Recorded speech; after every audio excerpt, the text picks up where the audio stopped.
ครับวันนี้ลุงเนธพามาทอดแหอีกแล้วครับหมายปลาช่อนหลุดมือบ่อยๆเปลี่ยนบรรยากาศบ้างครับไปหมายปลานิลบ่อยก็หมานครับอย่าเพิ่งเบื่อลุงเนธนะครับพามาทอดแหบ่อยเดี๋ยวไปลุ้นด้วยกันครับว่าจะพอได้ตำน้ำพริกไหม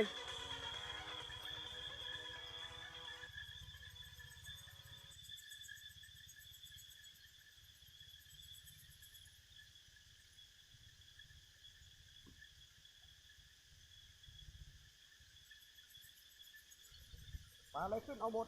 หมายทางนี้ตัวใหญ่ไม่ค่อยมีครับ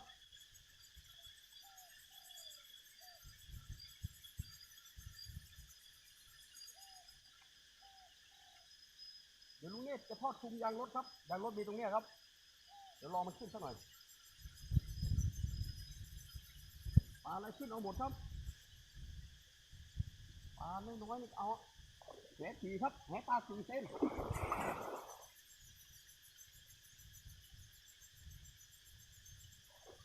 ดูครับยางรถอยู่ตรงนี้ครับวงใหญ่เลยโอ้คุมพอดีเลยนะครับลุงเนธยืนได้เลยเนี่ยปลาอะไรไม่รู้ครับขึ้นลองดูสิเกือบปุ๊บ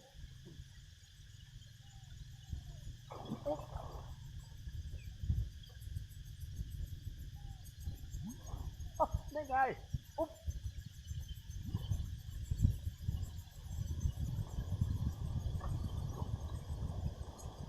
ปลาบูครับตัวแรกเอาแล้วหมานแล้วโอ้ยทอดทีเดียวก็หมานเลยครับถึงตัวไม่ใหญ่แต่ก็พอกินครับ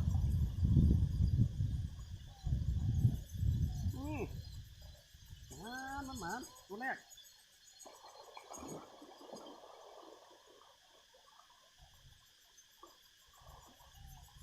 ลูกนี่กำลัง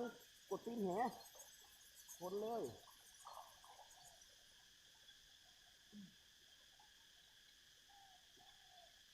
น้ำก็ไม่ค่อยลึกครับน้ำแห้งหมายนี้ไม่ค่อยดีตัวครับคนหาบ่อยเดี๋ยวกดตีนไว้ก่อนเดี๋ยวมันจะอยู่ในยางรถนะครับ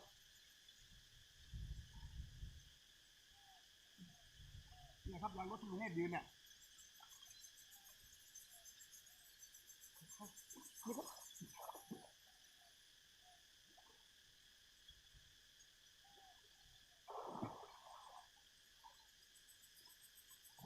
โอ้ตัวสร้อยตัวสวยเลยแบบนี้ก็ค่อยชั่วหน่อยไม่ได้ตัวใหญ่แต่ก็ได้ตัวเล็กพอได้กิน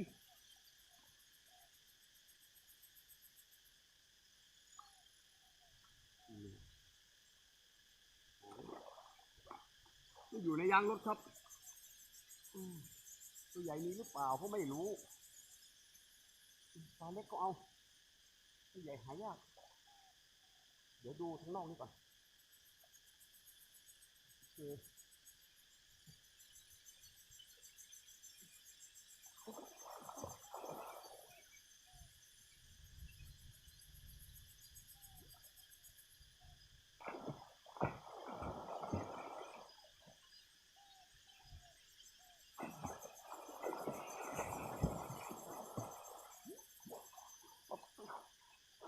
สร้อยครับโอ้โหอยู่กับยางรถนี่เองตัวสวยๆเลยครับโอ้ยขาดหมดแล้วกระชังลุงก็เดี๋ยวออกนะเดี๋ยวสมัครใหม่ตัวสร้อยครับยางรถ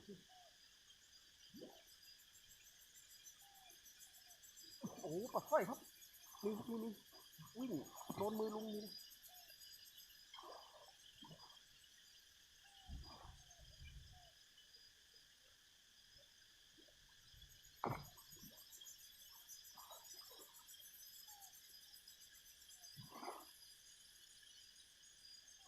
โอ้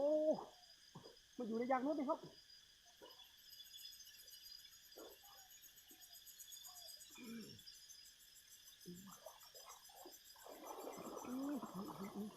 มีหลายตัวนะครับเนี่ย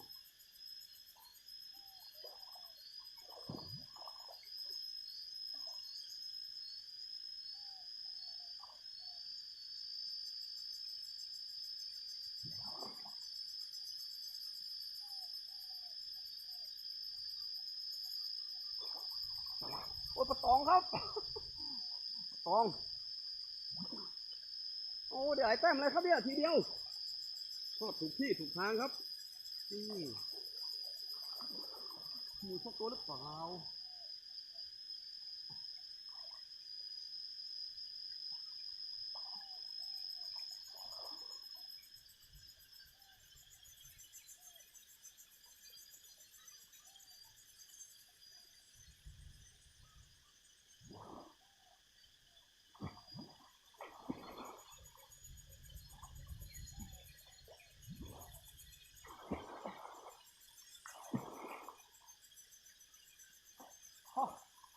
ปลาสร้อยครับตัวสวยๆนั่นเลย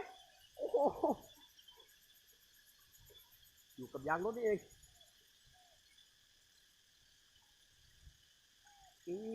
โอ้หลายแต้มเลยครับ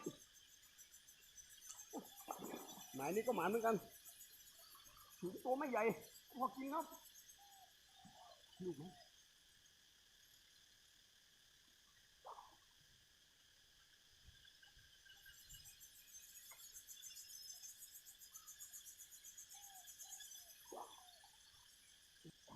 ในยางนี่ไม่มีแล้วครับไม่ถึงแล้วสักพักนี่ใช้แห4 เซนครับทอดตรงนี้เพราะว่าปลาตัวไม่ค่อยใหญ่ครับถ้า5 เซนของลุงขืนขาวอ่ะมันจะรอดหมดครับ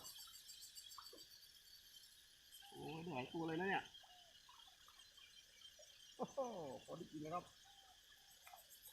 เปลี่ยนหมายก็หมานครับ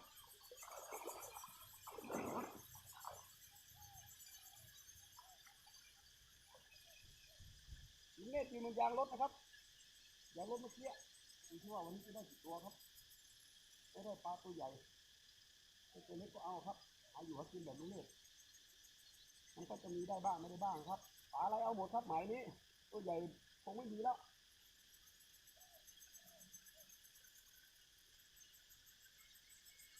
โอ้สวยเลยครับหาอะไรดูครับ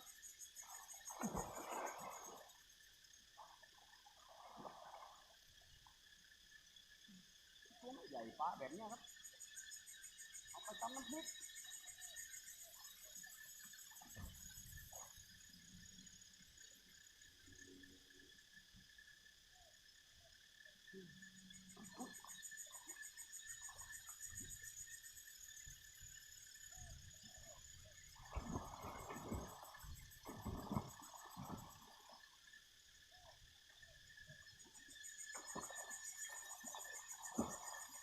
โอ้ยดูว่าปลาอะไรครับ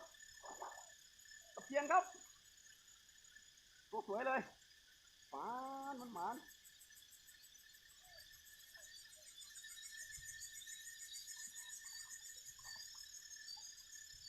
หมาน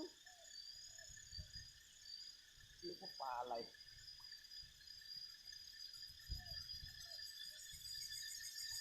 เออ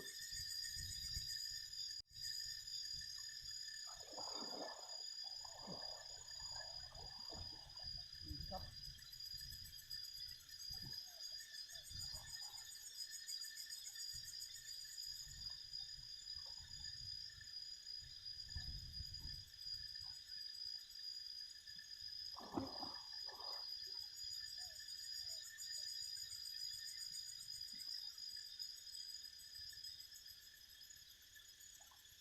โอ้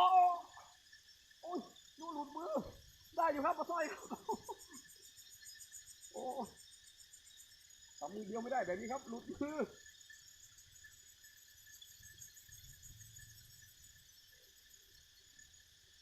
โอ้ใจเย็นใจเย็น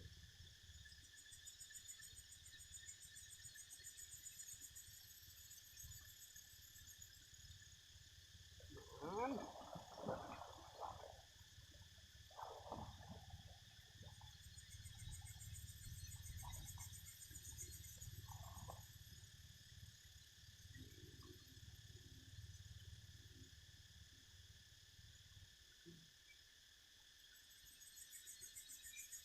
พอได้กินอยู่ครับ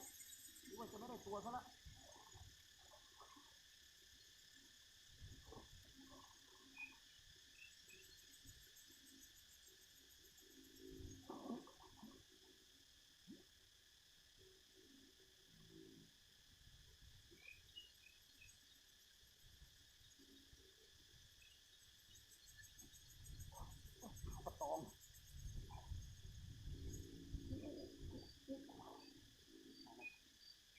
ปล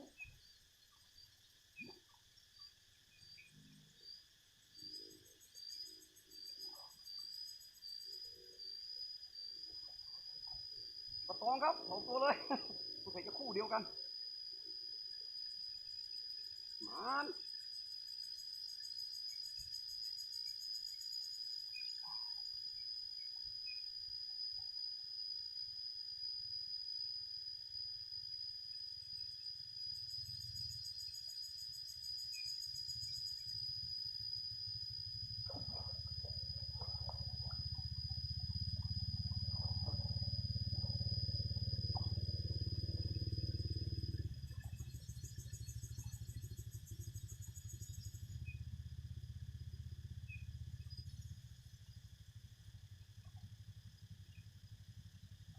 ไม่มีแล้วครับ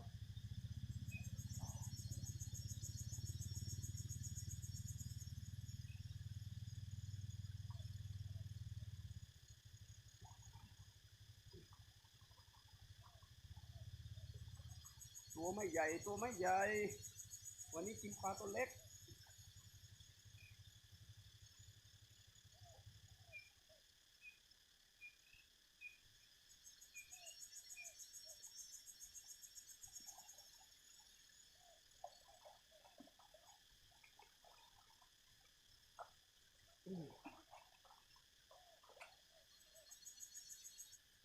พอได้กินครับวันนี้ก็พอได้กินถึงมันตัวน้อยก็ไม่เป็นไร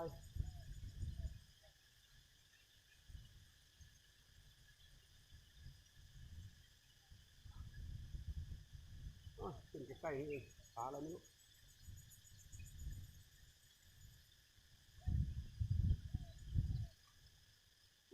2 ตัวเลยก็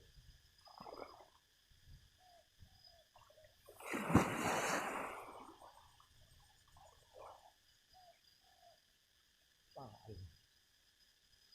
นกขาวหรือเปล่าปลาสร้อย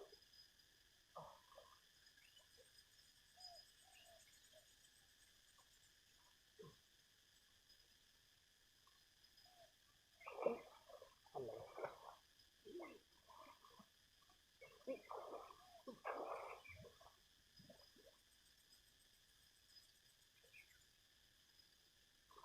อ๋อปลาสร้อยครับ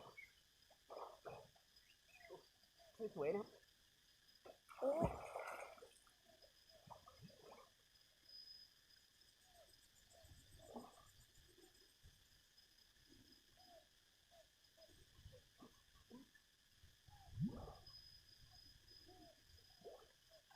โอ้ปลาสร้อยครับ2 แต้มเลยโอ้จะหลุดมือมันหมานครับ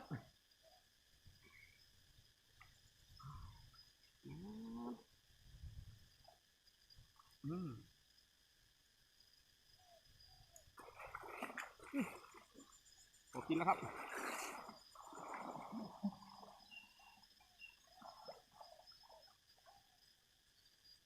วันนี้กินปลาสร้อยนี่เป็นโขดดินเหี้ยครับอะไรเนี่ย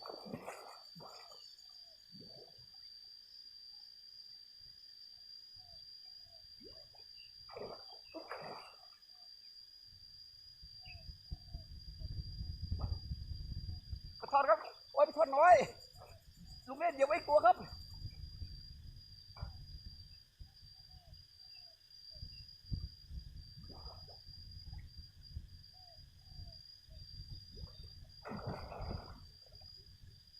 ปลาสร้อยอีกแล้วครับ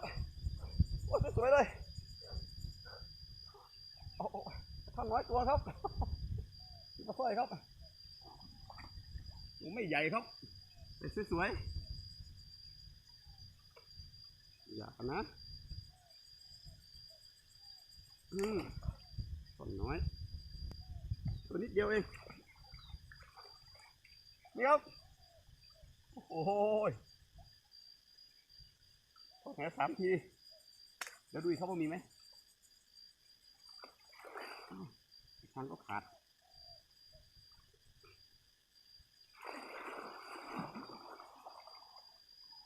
หมาเป็นหมา สร้อยดินอยู่โขดดินเนี่ยครับเนี่ย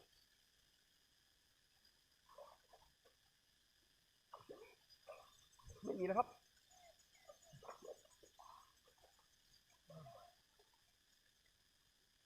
พอได้กินแล้วครับ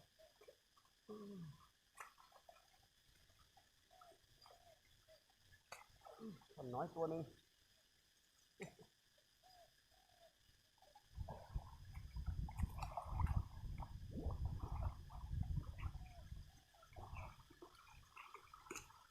ออกหรือเปล่าทางขาดครับ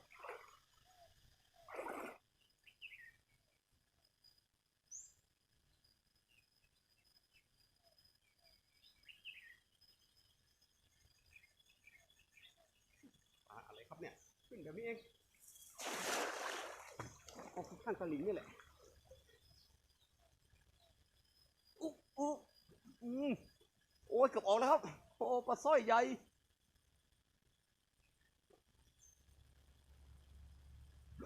โอ้นี่ครับใหญ่เลยโอ้โหขึ้นข้างตะลิงนี่เอง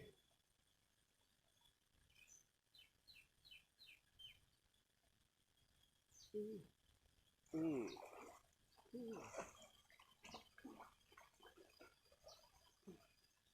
ใกล้ดีแบบนี้ก็เสร็จสิอีกสักตัวไหมโอ้ตัวใหญ่ครับปลาสร้อยเมื่อกี้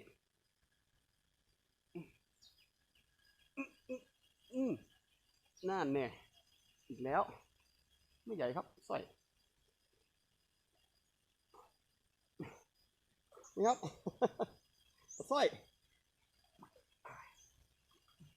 วันนี้หมานปลาสร้อยจังเลยตัวใหญ่ไม่เจอเลย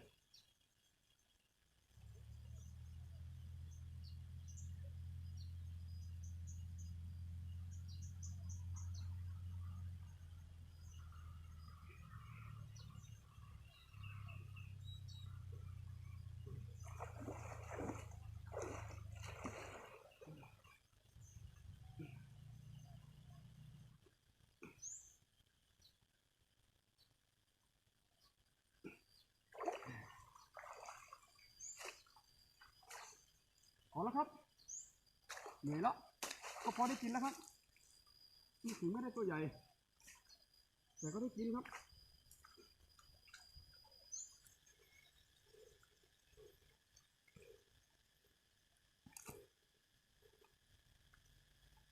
ได้เยอะเลยครับวันนี้ครับครับวันนี้ก็พามาทอดแหอีกแล้วนะครับลุงเนตรว่างก็ออกมาหาอยู่หากินแบบนี้ครับประหยัดค่ากับข้าวไปได้เยอะเลยวันนี้ได้ปลาสร้อยปลาบูปลาตองปลาช่อนน้อยหลายตัวเลยครับพอได้กินเลยครับขอบคุณเพื่อนๆทุกๆคนมากนะครับที่เข้ามาติดตามรับชมคลิปลุงเนตรฝากกดไลค์กดแชร์กดติดตามกดกระดิ่งเพื่อเป็นกำลังใจและรับชมคลิปใหม่ๆของลุงเนตรด้วยนะครับสำหรับคลิปนี้ลุงเนตรลาไปก่อนนะครับสวัสดีครับฝากติดตามคลิปหน้าด้วยนะครับพอได้ตำน้ำพริกโคกใหญ่อีกแล้วครับเต็มปุ๋มครับเต็มปุ๋ม